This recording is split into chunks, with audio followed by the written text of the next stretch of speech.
라이드 앤 딜라이트 4월 11일 말씀 묵상 시작하겠습니다. 우리를 위해 고난의 길을 가신 주님을 바라봅니다. 온전한 믿음으로 주님을 따르며 살기를 기도합니다.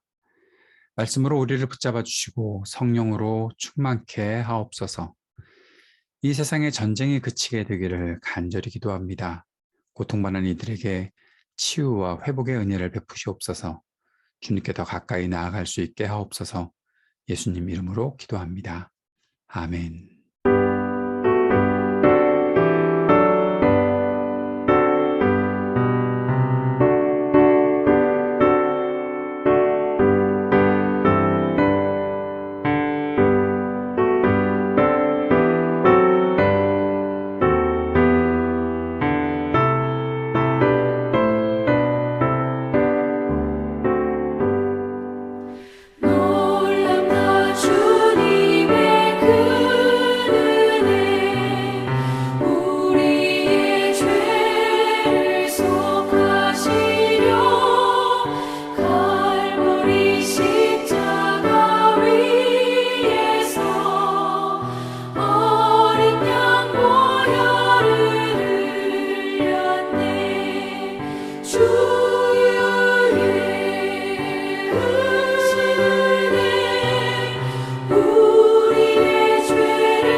우리의 죄를 다시 씻었네.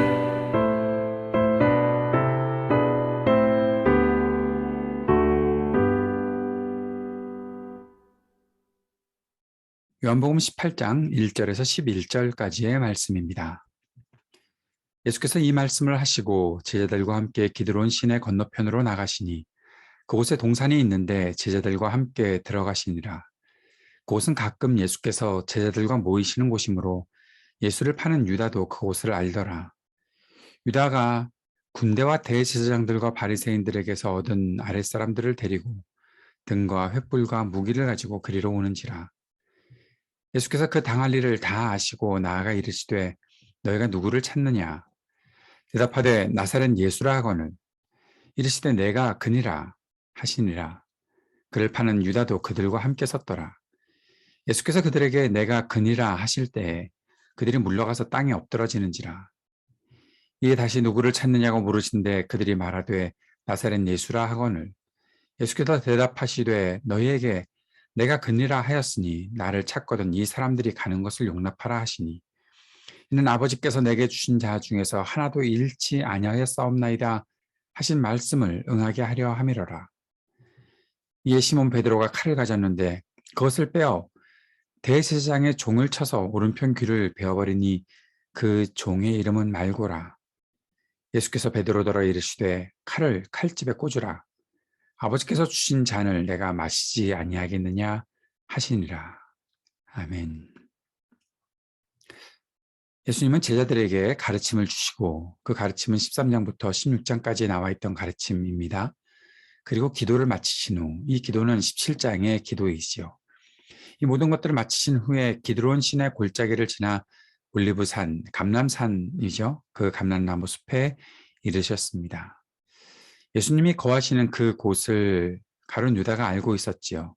예수님이 어디에 계시다는 것을 알고 유다는 군대를 이끌고 옵니다. 그리고 대제사장과 바리새인들의 종들, 그 아랫사람들을 끌고 무기를 가지고 예수님을 잡으러 옵니다. 분명히 유다는 예수님께 무기가 없다는 것, 예수님을 따르는 제자들에게도 큰 무기가 없다는 것을 알고 있었을 것입니다. 물론 베드로는 칼을 가지고 있었던 것이 보이지만 그들이 군대를 이끌고 와서 예수님을 잡아갈 만큼의 어떤 무력 행사를 준비하고 있는 것은 아마도 예수님을 꼭 잡아드리겠다. 이 기회를 놓치면 안 된다라고 생각했던 사람들의 의도가 아니었나 싶습니다.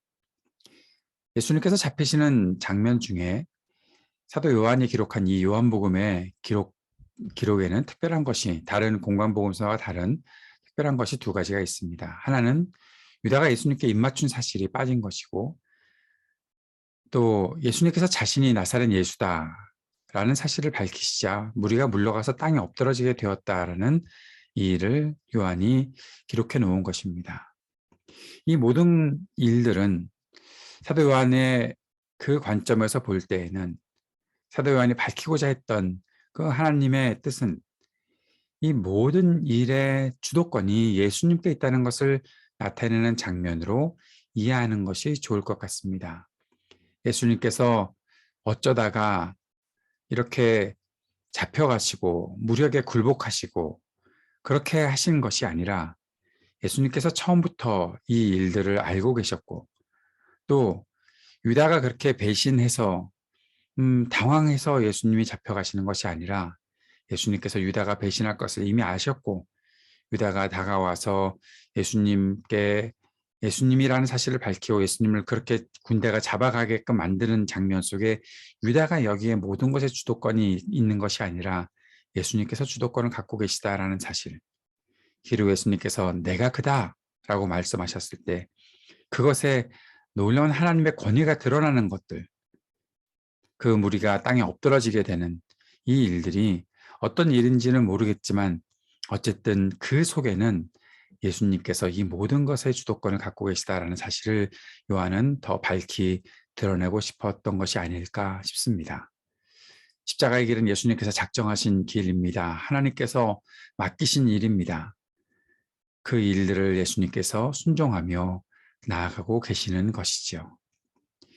예수님께서 내가 그다라고 말씀하셨고 그렇게 군대가 예수님을 잡으려 할 때에 예수님께서는 제자들이 피할 길을 만들어 주시는 장면이 나타나 있습니다. 사도 요한은 그것이 17장에서 예수님께서 하신 기도가 이루어지게 하기 위함이었다. 한 사람도 잃지 않게 해주십시오라고 그렇게 기도하시는 예수님의 그 말씀이 응하게 하기 위함이었다라고 기록하고 있습니다. 주님께서 말씀하시는 것, 주님께서 약속하시는 것, 하나님 아버지와 함께 기도하시면서 이루고자 하시는 일들은 모든 것이 성취되고 있다는 사실을 보여주고 있는 것입니다. 그런데 여기서 베드로가 칼을 휘두르고 있습니다. 대제사장의 종 말고의 귀를 베었습니다. 누가복음서에서는 예수님께서 그의 귀를 치료해 주셨다라고 나타나 있습니다. 예수님은 베드로에게 칼을 칼집에 넣으라고 하셨고 그리고 아버지께서 주신 잔을 마실 것이라고 말씀하십니다. 하나님께서 작정하시고 그 아들을 보내셨고 그 아들 예수 그리스도께서 끝까지 그 길을 걸어가시는데 베드로는 어떤 면에서는 객기를 부리는 것이죠. 신앙 고백을 한 이후에도 예수님께서 십자가의 길을 말씀하셨을 때 예수님을 꾸짖고 예수님께 그렇게 큰 소리쳤던 베드로, 그는 지금도 이렇게 객기를 부리고 있습니다. 하나님께서 어떠한 일을 하고자 하시는지, 예수님께서 어떤 길을 걸어가야 하시는지 거기에 대해서는 관심이 없고 또 아직까지도 깨닫지 못하고 있는 것을 보여주고 있는 것이죠. 예수님은 우리를 구원하시기 위한 십자가의 길을 담당하시기 위해 아버지께서 맡기신 모든 일에 순종하셨습니다. 당당히 그 길을 걸어가셨고 끝까지 제자들을 보살펴 주셨고 그리고 아버지께서 맡기신 일을 모든 것을 철저하게 복종해내는 그러한 모습을 우리에게 보여주셨습니다.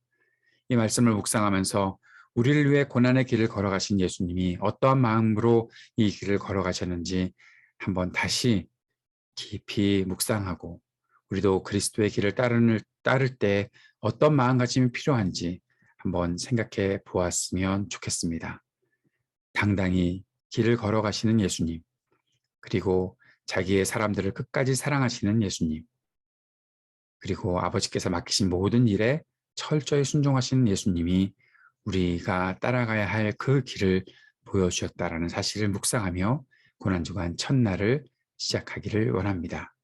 함께 기도하며 예수님께서 우리를 향하신 그 사랑, 아버지 하나님을 향한 순종, 우리 마음과 삶에 담아내는 고난주간을 보내게 하옵소서. 같이 기도하기 원합니다. 이 땅의 전쟁이 그치게 하옵소서. 간절히 기도합시다. 약하고 고통당하는 사람들에게 긍휼을 베풀어 주시기를 위해 기도합시다. 우리 하이브리드 3.0 교회가 세워짐에 필요한 모든 과정에 우리 주님의 뜻과 인도하심에 우리가 잘 순종하며 따라갈 수 있도록 우리에게 지혜와 분별력, 용기와 믿음을 허락하여 주옵소서. 함께 기도하는 시간 갖기 원합니다. 같이 기도하겠습니다.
하늘에 계신 우리 아버지여, 이름이 거룩히 여김을 받으시오며 나라가 임하시오며 뜻이 하늘에서 이루어진 것 같이 땅에서도 이루어지이다. 오늘 우리에게 일용할 양식을 주시옵고 우리가 우리에게 죄 지은 자를 사하여 준 것 같이 우리의 죄를 사하여 주시옵고 우리를 시험에 들게 하지 마시옵고 다만 악에서 구하시옵소서. 나라와 권세와 영광이 아버지께 영원히 있사옵나이다. 아멘.